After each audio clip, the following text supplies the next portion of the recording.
Hello YouTube family, welcome to or welcome back to my channel. If this is your first time here, my name is Sharita and welcome. And today we are getting into white florals. I know what you're thinking. White florals are so boring. They're so matronly. Not necessarily. White florals really do show up in a variety of ways in fragrances. I've got some fresh ones for you. We've got some really light and fruity and fun ones. We've got some really beast mode classic takes on white florals and a touch of gourmands in here, okay? So no matter your fragrance style, Sharita has got you covered, all right? So without further ado, let's go ahead and jump right into today's video. All right, you guys, as always, before we start, be sure that you are subscribed to this channel. And if you find any value in the content along the way, please give your girl a big thumbs up. So the first one I want to bring out is going to be one I can't wait to wear every spring. There is something about Peche Cardinal by MDCI that really puts me in the mood of spring. This is all about actually a mix of fruits, but you do get a lot of peach. You get white florals, but done in a really soft, lush, light-handed way. So I feel like if you're someone looking to get into white florals, you're typically off-put by the ones on the designer market because they're just too heady. I think that this is going to be a fabulous way to kind of dip your toe into finding a really gorgeous take that is fruity and youthful as far as your white florals. So this one opens with notes of peach, coconut, blackberry, blackcurrant, artemisia, middle notes of tuberose, lily of the valley, and plum. You have base notes of musk, sandalwood, and Virginia cedar. So this peach is so juicy and lush, but it is not an overly ripe, overly sweet peach. This one really is just,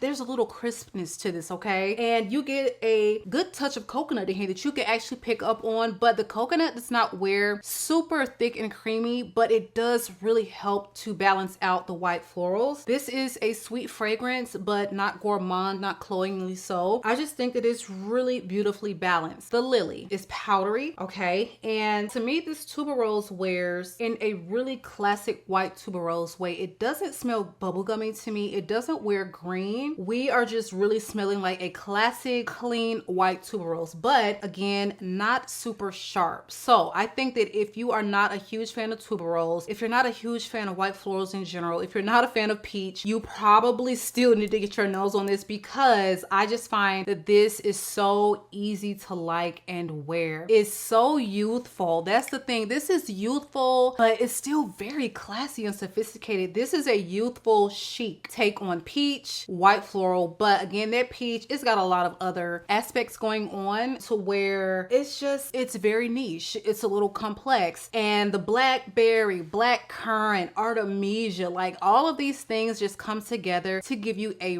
really well-crafted peach and, you know, pretty much fruity white floral fragrance. And I just highly recommend this one, especially for spring. This is going to get you compliments and it's not going to give you a headache. It's not going to make you feel ill. It is just perfect spring white floral fragrance, okay? And summer as well. So if you have been in the market for something like that, please check this one out. They should have samples of it at Scent Split. I think that is where I started. And I also circled back around to Scent Split to actually purchase the full bottle. So again, this one is Peche Cardinal by MDCI. Next is a newer one to my collection that I'm just head over heels for. This one is also fruity. It's white floral, but this is for my gourmand girls. This is for ones who love it sweet, who want a banana note, okay? And who really do like the idea of smelling like a dessert, okay? Sisters Before Misters from Jusbox really is, I mean, it's just so good, you guys, so good. I mean, love at first sniff, and it is a hodgepodge of some really beautiful, sweet fragrances in my collection. For me, when I wear this, it really does take me on a journey. This doesn't wear linear. You get something that wears a particular way in the opening, changes up very much in the mid, and in the dry down, you get something completely different. So how I describe this is imagine either Care Confection or Vanilla Candy Rock Sugar by Kayali, okay? Have that. And you also are going to take Banana, my favorite banana fragrance from Les Artisans Parfumeur, and you're going to also mix in some Vanilla Planifolia from Chloe de Fleurs collection. And this literally literally is going to give you all three of those in one fragrance. If you have all three, you probably layer it and get this, but the uniqueness is in the way that this develops. It changes. You are always just oohing and awing at every stage of this gourmand fragrance, and I just think that this is going to be such a popular one for the house, and you have to love it sweet though, okay? So I love the fact that I get so much banana in this fragrance. Oh my god, on my skin you get a ton of banana in the mid, and this wears a little powdery. It's not until that final dry down that I get a really hefty, like ambery, sugary, sweet vanilla concoction. I almost want you to envision those three fragrances that I mentioned before. Go ahead and make that into like a cake. You put those in the oven, you bake them up, and then you're going to top that cake of those three fragrances with vanilla icing. That is this fragrance. Beautiful, sweet, gourmand, but fruity and powdery. So this fragrance opens with notes of black currant, lime, and ginger. You have middle notes of lily of the valley, orris, strawberry, and banana, and you have base notes of milk, sandalwood, amber, and sugar. You do have to like it powdery to vibe with this fragrance. You do have to love a sugary sweet fragrance, but I feel like the powdery, the sugary sweet heft of it all, and you know, these gorgeous fruits, they really are balanced in a way where I feel like the creamy, milky component doesn't wear overly lactonic to me, not at all. And I can just see the layering combinations come alive in my head. Love this one. And if you love banana, sugary, powdery, white floral, then I really do think that you would love this fragrance. Again, this one is Sisters Before Misters, a really gorgeous gourmand take on a white floral. Next is one white floral that I have been ranting and raving about, so I'm not even gonna spend too much time on her, but you know I had to include my girl Ave Maria. If you love gardenia, I think you will love this fragrance. If you do not like white florals, if you do not like gardenias, girl, you probably don't want to go near this fragrance. It's like those who love gardenia seem to be just completely captivated by this scent. I do hear some people say that they were repulsed by it, they didn't like it. Do you usually have a problem with white florals is my question to you, because this is without a doubt a white floral fragrance through and through from top to bottom. That is what she is. But there are so many unique characteristics about this one that I just literally cannot, mainly because you get something so dewy and white floral gardenia petals, fleshy, just dripping with morning dew, and you get a touch of something like a wine. It references Merlot, but it really doesn't wear like in a red wine way. This definitely is giving you white wine. It's giving you white florals, just a touch of sweetness to make it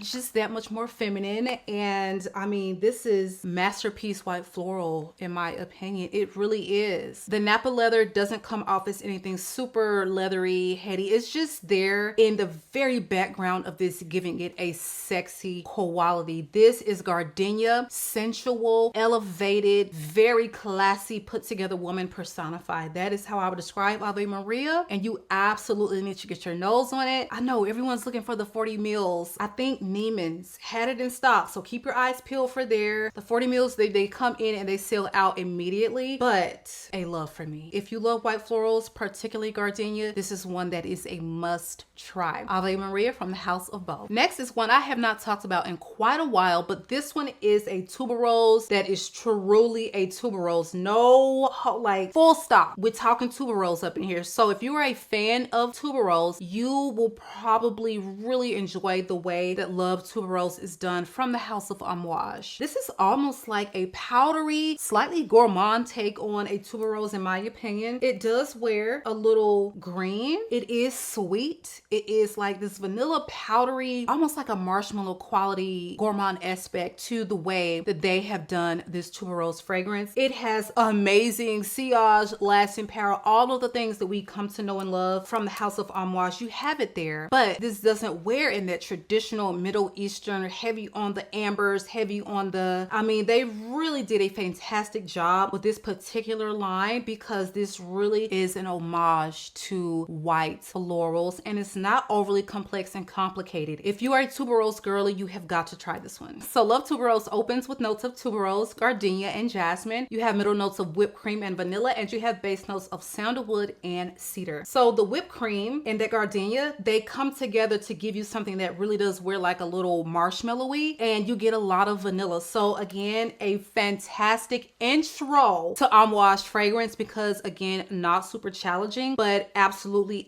an ode to the tuberose. Though they do mention those other florals, this one is absolutely about the tuberose. Again, this one is Love Tuberose from Amouage. Next up is from the house of Micallef, and this is a classic take on white florals, and this is all about the jasmine, but this is powerhouse. This is, it could be headache inducing. This is wear with caution because this glamour fragrance is often likened to the original Alien. I've never gotten the opportunity to smell the OG Alien. I've only smelled like the newer rendition, which was a no for me. It was just, it's woody, it's jasmine, it's loud, and that's all she wrote. This one is so much more well-rounded. This one has some other components, some other spices, some other fruits going on in here to really make it a full body jasmine fragrance, but it is very woody. And you all know me, I always tell you, if it's fruity, if it's got a heavy woody nuance, we're talking grown woman up in here. But this is unmistakably a beautiful, heady jasmine scent. And I love the way this smells. This is very, very grown woman, okay? This is not for someone 19, 20. No, no, no. I have a jasmine that definitely fits that mold coming up, but this is for the self-assured, very sophisticated woman, okay? The bills are paid early. The mortgage, it's paid off. The car paid off. And basically, we're just focusing on building our brands, our businesses, and you know, our retirement. That's the state of life that this glamour woman is in. And this fragrance is just, I think, one of my first in Micallef. Like after Note Vanille, this is the one I added into my collection, and it's a solid 10 jasmine fragrance. So even though I don't care for Alien as it is now, I can totally understand the obsession that people have over the original one, because everyone that has had the original one's like, this is definitely giving original Alien, but better, okay? So this fragrance opens with notes of apple, peach, nutmeg, cinnamon, and saffron. You have middle notes of jasmine, plum, and rose, and you have base notes of cashmere wood, vanilla, white musk, and sandalwood. Get your nose on this one if you have been looking for a beast mode, stunning jasmine fragrance, okay? Again, this one is Glamour, and this is from the house of Micallef. Next is going to be a lighter, fun, fruitier take on a gorgeous jasmine, and this is from the house of Gritti. This is Tutu. This is the original one. They have a Tutu and then they have a Tutu Blanc. I'm not familiar with the way the Blanc smells, but this one is all about lovely light fruits and jasmine, and it's sweet, okay? But not overly sweet like a gourmand or like a designer sweet white floral. There is this carefree freshness about this one, and the jasmine is not super like sharp and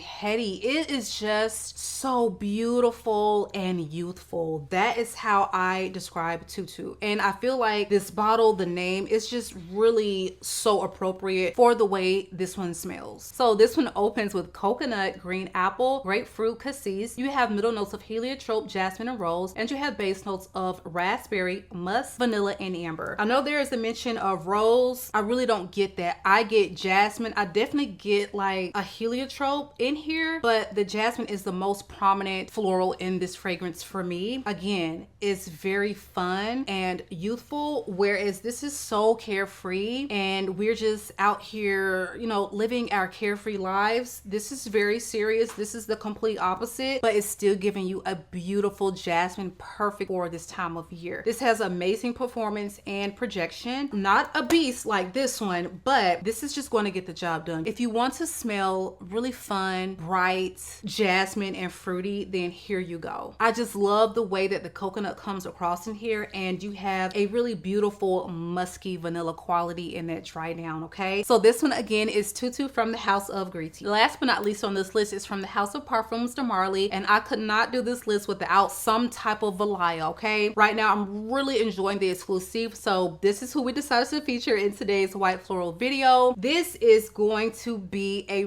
really beautiful, powdery, citrusy, somewhat woody white floral. I think that if you enjoy powdery fragrances and you have been really trying to get something that is definitely, this almost smells like Valaya Fleur Narcotique had a love child, because Valaya is the beast note heavy hitter. Fleur is definitely the softer take. They smell very similar. This is both of those, okay? And you're just going to throw, boom, some powder in the mix. That's what you have with this fragrance. So if you have been looking for something that performs better than Fleur, that is not as loud and as brash in your face as Valaya, because Valaya will fill a room, okay? You're gonna have to mind your sprays. You're gonna have to think about, okay, where am I gonna be? Am I gonna be in close quarters? Am I going to just completely give someone in the room a headache? You don't wanna wear Valaya on the plane. You can maybe pull off Valaya exclusive for Fleur on a plane if you go very light on the trigger, but this is just that middle of the road from those other fragrances, but again, a powderier version. This is so beautiful. It's fruity, it's citrusy, it's creamy, and it is just as beautiful and as captivating as the original Valaya, just easier to wear and a little bit more versatile. So if you weren't a fan of the original, get your nose on this one because you may absolutely love it. Valaya did not work out for a lot of people. Some people thought it smelled very masculine because of the heavy dose of ambroxan. The Akigala wood was teamed too much for a lot of people, makes it very woody, spicy, loud. It is in here, but it is toned down. So you are really getting a comparable scent to Valaya, but just a different texture and a different wearing experience, all right? So my girl Valaya exclusive, love, love, love, and I highly recommend you get your nose on it if you are in the market for something, you know, similar to Valaya, all right? So you guys, that is it for me today. Please drop me a line below and let me know some of your favorite white florals to bring out this time of year. These are some of mine. I have quite a few, but these were just like ones, okay? If you don't have it, you've never smelled it, you really need to get your nose on them. It has been so real. Make sure you are subscribed. I love you all, YouTube, and I will catch you guys on the next one.